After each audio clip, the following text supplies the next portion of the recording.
I'm 53 years old, and for most of my life, I believed in neat little boxes. Love belonged in one, family in another. I thought I knew what boundaries looked like. I've been married, divorced, raised a daughter, buried my mother, and rebuilt myself. More times than I care to admit. I've never been one to chase drama. Never needed much from anyone, just a quiet life, a good book, and a morning coffee on my porch. But then one afternoon, with one unexpected compliment, everything shifted. It was so simple, so innocent. I never thought something like this could happen to me. Please don't make the same mistake I did. It was a late September afternoon. The kind where the sunlight has that golden quality, low and soft, casting long shadows across my backyard. I had the windows open, letting the breeze swirl through the house. It smelled like dry leaves, a hint of cinnamon from the candle I'd lit, and a trace of the earthier scent coming from the garden out back. Peaceful, familiar. I just finished washing up the last of the dishes from lunch when the doorbell rang. It was Ethan, my cousin Laura's son. He was 25 now.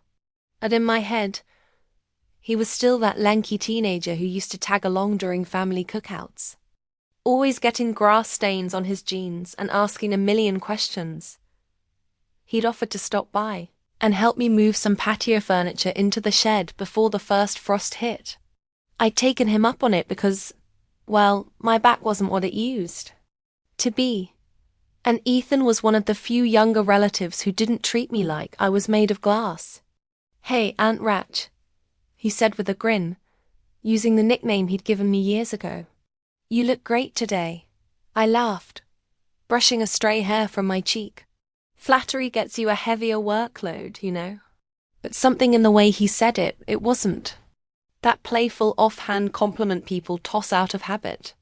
There was something sincere in his eyes, something that held just a second too long.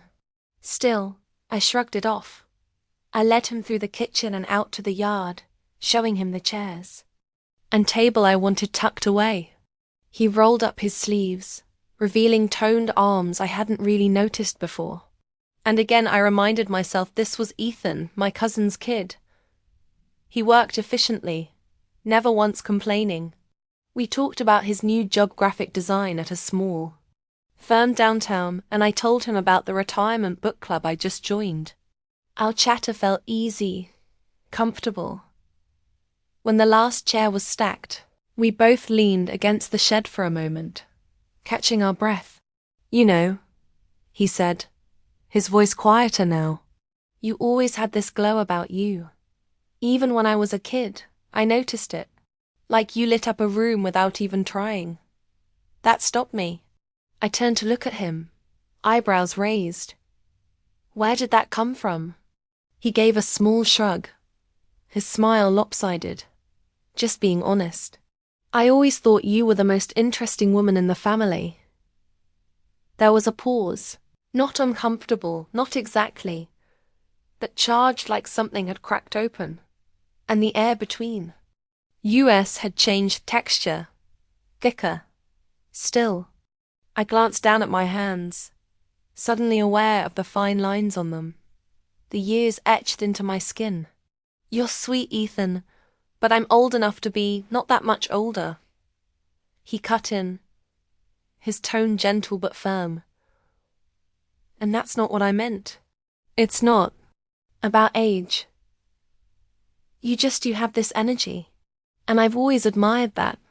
Something fluttered in my chest, something that hadn't stirred in a long time.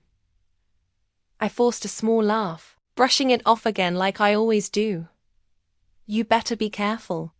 Compliments like that might make an old woman blush." He leaned in slightly, his voice low. "That's not such a bad thing, is it?" That time I didn't laugh. We stood there a moment longer, neither of us quite knowing what came next. Then I cleared my throat, pushed off the shed, and said, "Come inside. I've got a pecan pie. Cooling. You deserve a slice." After all that, he followed me back in, and as I walked ahead of him, I could feel the weight of his gaze on my back. Not comfortable, just present. I didn't know then what was unfolding. Not really, but a seed had been planted. A door cracked open, and part of me, though I didn't want to admit it, was already wondering what might happen if I stepped through. The kitchen was warm, filled with that rich, buttery scent of baked pecans and brown sugar. I set the pie on the counter and began slicing it, trying to ignore the way my hands trembled just slightly. It wasn't nerves. I told myself just a long day, the change in season, a surprise compliment from a sweet young man. But my body knew.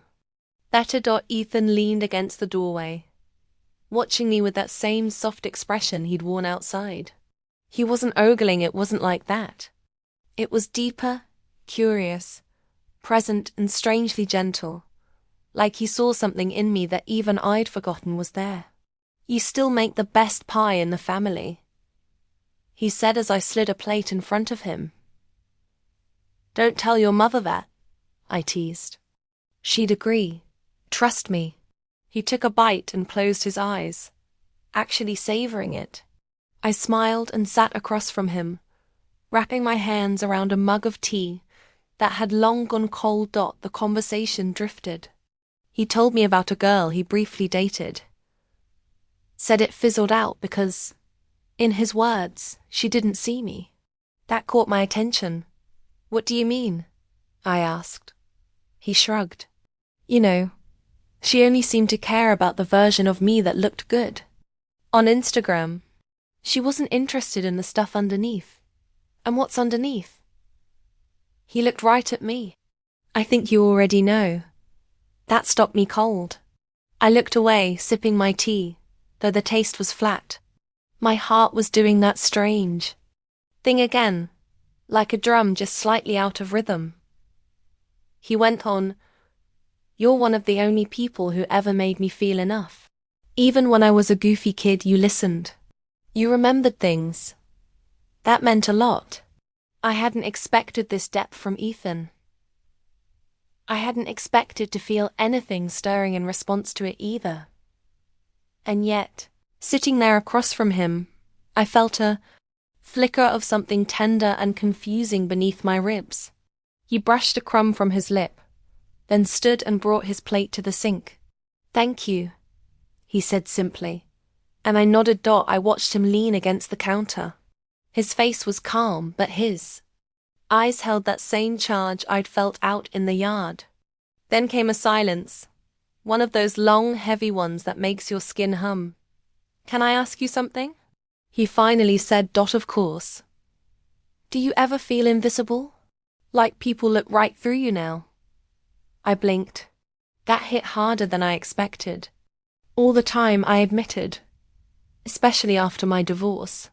It's like I aged 10 years overnight. People stopped asking about my thoughts and started asking if I needed help carrying groceries.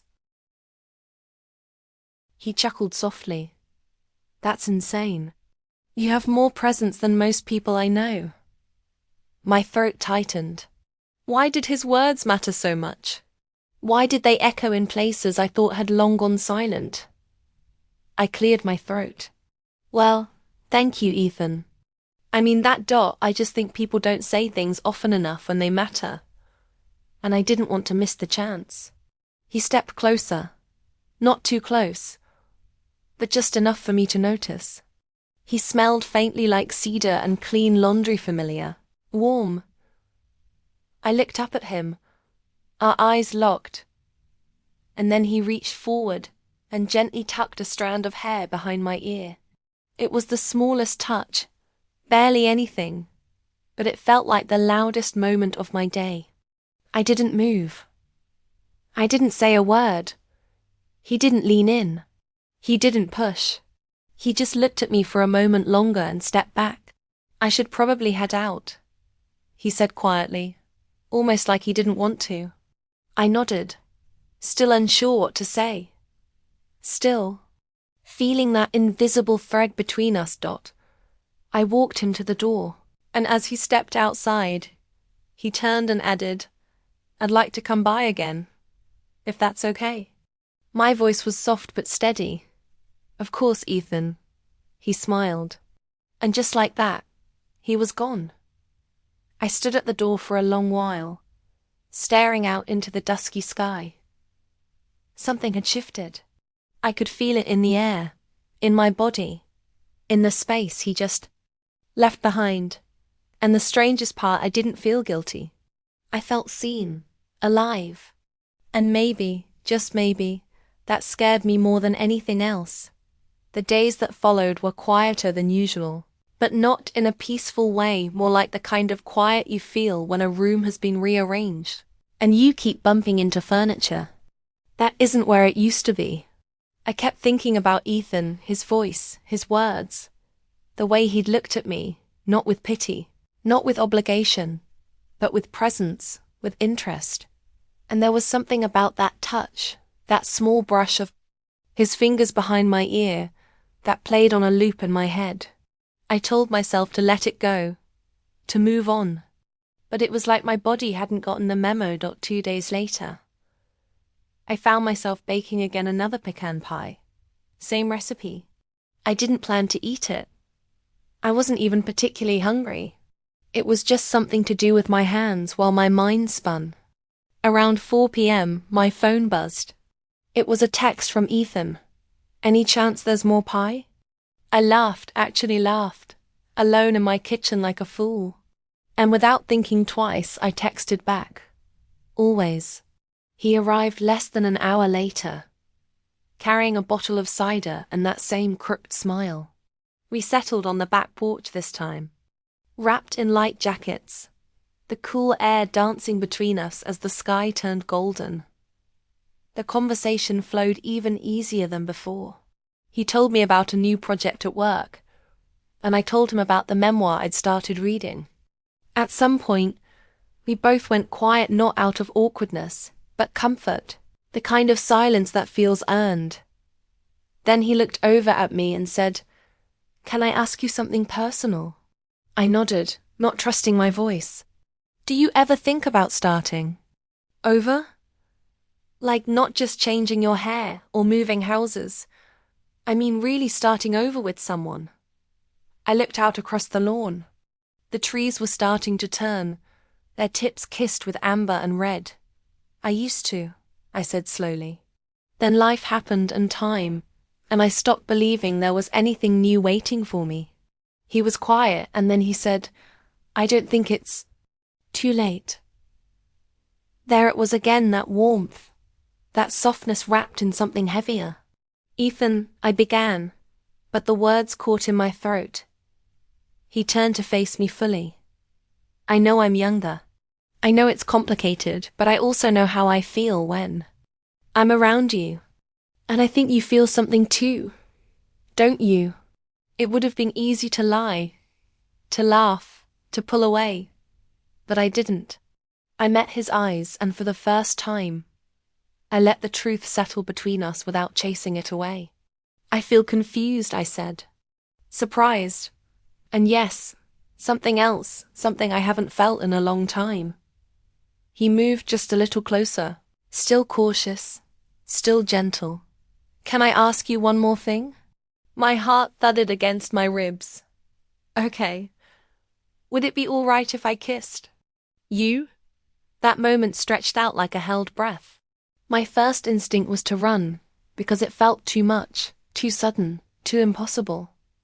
But another part of me, quieter but steadier, said, "Why not?" I nodded once, barely, but enough. He reached out, cradling my cheek with his palm. His thumb brushed the corner of my mouth, and then slowly he kissed me. It wasn't a desperate kiss. It wasn't clumsy or rushed. It was thoughtful, patient, like he was asking a question with his lips and waiting for my answer. And when I kissed him back, I realized I had one. I wanted to feel again. I wanted to be wanted again. When we pulled apart, neither of us spoke for a while. We just sat there, wrapped in the rustling leaves and the cooling air, our hands barely touching between us. Eventually I stood. "You should go," I said softly. He looked at me, Not hurt, just listening. It's not that I don't want this, I added. It's just I need time to make sense of me. He nodded, standing too. I understand. I'll wait. I watched him walk down the path, his figure growing smaller against the evening light, and for the first time in years, I felt the stirrings of something I thought I'd lost forever: hope. I didn't see Ethan for almost 2 weeks, not because I didn't want to, but because I needed space to sit with everything that had happened. The kiss, his words, the weight of it all pressing against the walls I'd built over the years.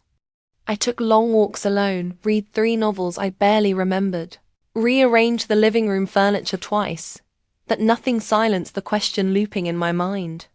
What if this wasn't just a moment? What if it was the beginning of something I hadn't let myself believe in anymore? I found myself thinking about the version of me I'd buried over time.